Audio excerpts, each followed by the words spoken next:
bigger than Hulkamania taking off, or it's going to destroy my career. What in the world? Whether you can withstand the big man. I don't care about those people, man. I don't care about those people that aren't Stark, Raven, Hulk. You grow up believing that your heroes are untouchable. You imagine them living forever in bright lights, surrounded by roaring crowds, protected by the fame they built with their blood, sweat, and smiles. You never imagine a future where a man who once held the $1 million championship would one day sit alone at a subway station, begging strangers for a few folded dollars just to survive. You never imagine that a woman who once dazzled arenas would spend her final years inside a prison cell, paying with her life for one terrible choice. But the truth is far more painful than the fantasy we once believed. And as we peel back the curtain, we discover a world where legends crumble, where the spotlight burns out, and where the fall from grace is far darker than fans ever saw. If you were rushing through a New York City subway station in 2013, coffee in one hand, phone in the other, you might have noticed a small folding table near the turnstiles. Old wrestling photos were spread across it, sun-faded, curling at the corners. And behind the table sat a man whose face stirred a faint memory. The eyes seemed familiar, the posture too. You'd squint for a moment, trying to place him until the realization quietly struck. That was Virgil, Ted DiBiase's bodyguard, the $1 Million Man's right-hand star in the bright days of the WWF. Yet here he was, shuffling 8x10 prints as commuters rushed past him without a single glance. Unaware that a man who once entertained millions now struggled to earn $10 on a weekday afternoon, Virgil lived through wrestling's golden era starting in 1987. Weekly TV appearances, big storylines, major paychecks. When he finally turned against DiBiase in 1991 and won the $1 Million Championship, it should have been the beginning of a new chapter. WCW saw potential and gave him new names, new roles, new opportunities. The money flowed, the fame remained. And like so many wrestlers of that era, Virgil believed it would last forever. But when WCW collapsed in 2000, everything stopped. No fallback plan, no savings worthy of a 15-year career, no financial safety net, just silence. 2 decades later, in 2022, at 60 years old, the man once known as the $1 Million Man's enforcer stood on the edge of homelessness. A friend took him in just before he hit the streets, and the internet, cruel as ever, played gods under the lights. So how did men who earned millions end up broke? No savings lasted. 22 years later, in 2020 and a half years on the streets, sleeping rough, delivered the knockout blow. Luger suffered a spinal stroke, closed at 10 million total. Marty Jannetty was serving since age 17, charged direct his poverty into a punchline. Photos of lonely Virgil went viral, capturing him sitting alone at wrestling conventions while crowds bypassed him like he didn't exist. The humiliation was public, relentless, and deeply unfair. Then came the true nightmare. His mind began slipping away. Doctors diagnosed dementia. 2 strokes followed, then stage 2 colon cancer. His friends created a GoFundMe, not for surgeries or treatments, but for $400. $400 just so that he could have clothes and toiletries. That man died on February 28, 2024, at only 61 years old. A performer who once stood beside one of wrestling's richest characters could not afford the basic dignity of a peaceful ending. But Virgil wasn't alone in his suffering. Another wrestler's life collapsed because of a lawsuit that broke him long before fame could save him. In 1990, Marty Jannetty performed a routine wrestling move during a WWF match. One mistake, one moment just slightly off, left wrestler Chuck Austin injured. Wrestling is dangerous by nature. Everyone who steps into the ring knows the risks. But when Austin filed a lawsuit demanding $26.7 million, the number wasn't meant to be won. It was meant to force a massive settlement. In the end, the case closed at $10 million, and Marty Jannetty personally owed $500,000 of it. $500,000. More money than he had. More money than he could ever realistically pay. He was still rising, still building his name with Shawn Michaels and the Rockers. He wasn't a millionaire yet. He wasn't even close. And suddenly, every paycheck, every match, every appearance was swallowed by a debt he never had a chance of escaping. Wrestling, which had once been his path to glory, became a trap built of overdue bills and financial fear. His downward spiral accelerated through the 1990s and 2000s. Cocaine possession charges, resisting arrest, DUIs, domestic incidents. Promoters stopped booking him. They said they couldn't trust him to show up sober or on time. His addictions consumed years of his life. His legal troubles consumed his money. The $500,000 judgment became a permanent shadow, removing any hope of stability. 13 felony counts, ultimately pleading guilty to fines. They get eviction notices and bankruptcy filings. Bautista's property damage to other victims. November 2000. While Jannetty continued his freefall, the wrestling world witnessed another tragedy, as heartbreaking as any storyline ever written: the slow destruction of the Dynamite Kid. Tom Billington was not just great, he was revolutionary. His explosive style blended British precision with the aerial brilliance of Japanese wrestling and the fierce toughness of Canadian grapplers. His matches with Tiger Mask remain some of the most influential performances in wrestling history. As one half of the British Bulldogs, he helped drive WWF's national expansion. But innovation has a cost, and his body paid the bill. By the late 1980s, Dynamite Kid's spine began collapsing.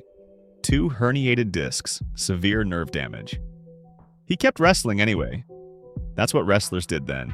They worked through pain until the pain broke them. By 1997, his left leg stopped functioning completely. The man once known for speed and electricity found himself confined to a wheelchair at 38 years old. He had no income, no long-term support, no insurance that could handle the medical storm coming his way. Crowdfunding became his only hope for medical care.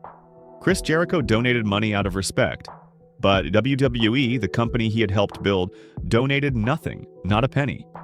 No assistance for medical equipment, physical therapy, or basic daily care. He fought through heart problems, strokes, and depression in silence. On December 5, 2018, his 60th birthday, he died without ever receiving meaningful help from the empire he helped create. But if Dynamite Kid's story is one of physical destruction, Jake, the Snake. Roberts lived through a psychological collapse so terrifying it nearly killed him. Jake Roberts built his career through mastery of the mind.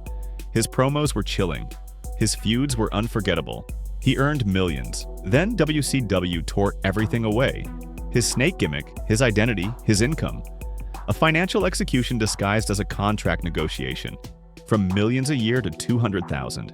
The fall was devastating, and the emotional damage sent him spiraling into a 20-year cocaine addiction that drained his spirit and nearly ended his life. By 2012, Jake Roberts couldn't afford basic medical care.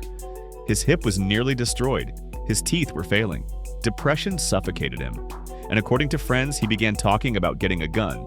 Not for protection, but because he was thinking about ending everything. The man whose voice once commanded millions was reduced to a whisper, begging for escape.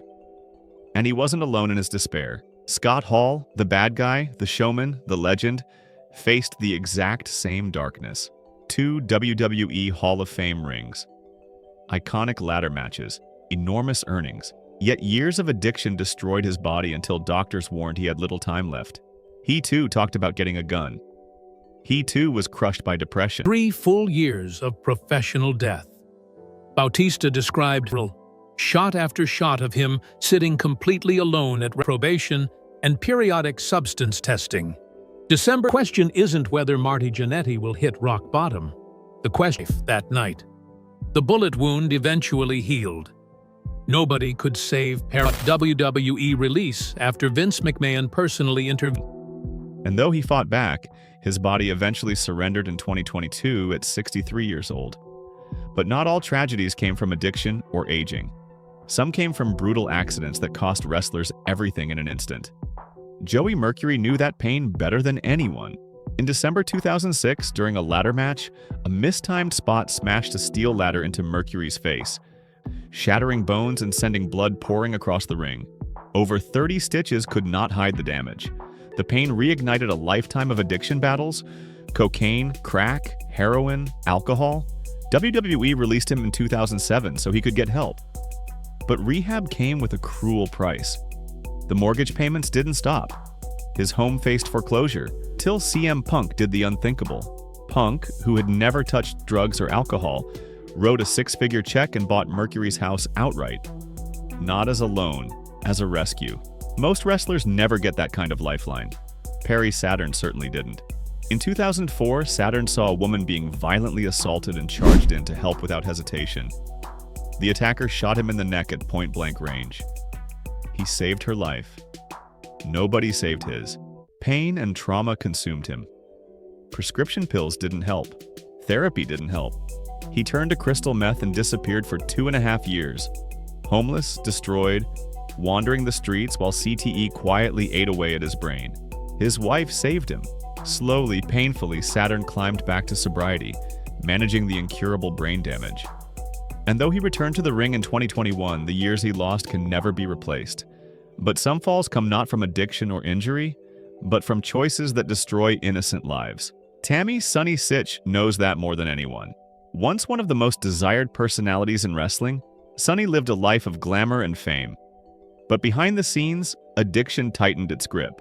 DUI arrests piled up over 2 decades, and in March 2022, driving with a blood alcohol level more than 4 times the legal limit, she rear-ended a 75-year-old man stopped at a red light. Julian Lacer died, a grandfather gone in an instant. In November 2023, she was sentenced to 17 years in prison, and in 2025, a judge ordered her to pay $5 million in damages, a debt she will never escape. Her story isn't about recovery. Her story is about irreversible loss. And then there is Lex Luger, the total package, the star who earned millions and seemed destined for a secure future.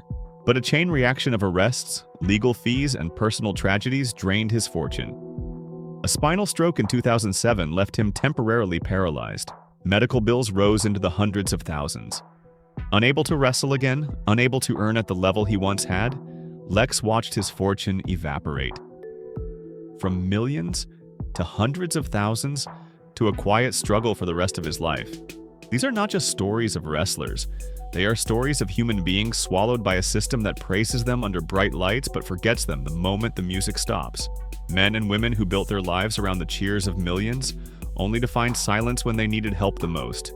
And for every Virgil, Dynamite Kid, Saturn, Jannetty, Roberts, Hall, Mercury, Sunny, and Luger, there are dozens more whose names never made headlines. Wrestling gives glory. Wrestling takes everything. And the fall from grace is rarely sudden. It is slow, it is painful, and most of the time, nobody is there to catch them.